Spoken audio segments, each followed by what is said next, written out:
അയ്യോ നിന്റെ പൈസ ഞാൻ തരാട്ടോ 2 ദിവസം കൊണ്ട് കിട്ടി.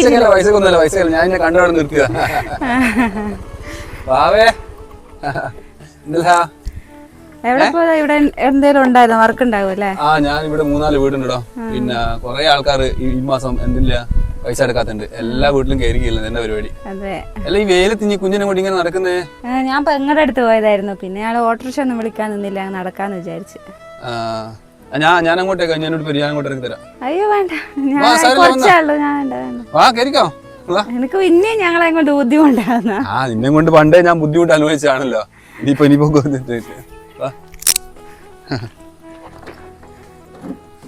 ചോറ് കഴിച്ചതാ?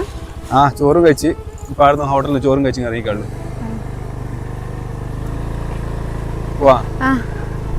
പിന്നെന്താ നീ എന്താ പിന്നെ കല്യാണം കഴിക്കാണ്ടെന്നേ?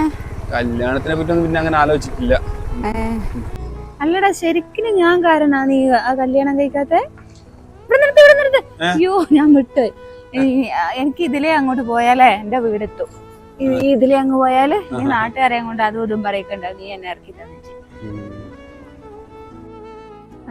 എനിക്ക് അന്നത്തെ സാഹചര്യം നിന്നെ അറിഞ്ഞോണ്ട് ചതിക്കണം എന്ന് വിചാരിച്ചിട്ടല്ല.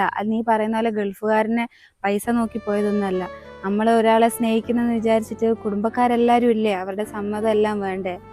അന്ന് അതൊന്നും ഇല്ലായിരുന്നു. വീട്ടിൽ ഭയങ്കര പ്രശ്നമായിരുന്നു. അല്ലാണ്ട് നിന്നോട് സ്നേഹം കുറഞ്ഞിട്ടോ പൈസേന്റെ പുറകെ പോയതൊന്നല്ല. അന്നത്തെ സാഹചര്യം അതായതുകൊണ്ട് എനിക്ക് അങ്ങനെ കല്യാണം കഴിക്കേണ്ട വന്നു. അതൊക്കെ പോട്ടെ. നമ്മളെന്തെല്ലാം സ്വപ്നം കണ്ടത് നമ്മളെ ജീവിതത്തിനെ പറ്റിയിട്ട്. ഇനിയിപ്പോ കഴിഞ്ഞെല്ലാം കഴിഞ്ഞ് പോട്ടെ. ഇനിയൊരു അവസരം തന്നു കഴിഞ്ഞാല് എനിക്ക് എന്നെ സ്വീകരിക്കാൻ പറ്റുവാ? എന്നാ ഞാൻ പോട്ടെ, കാണാം.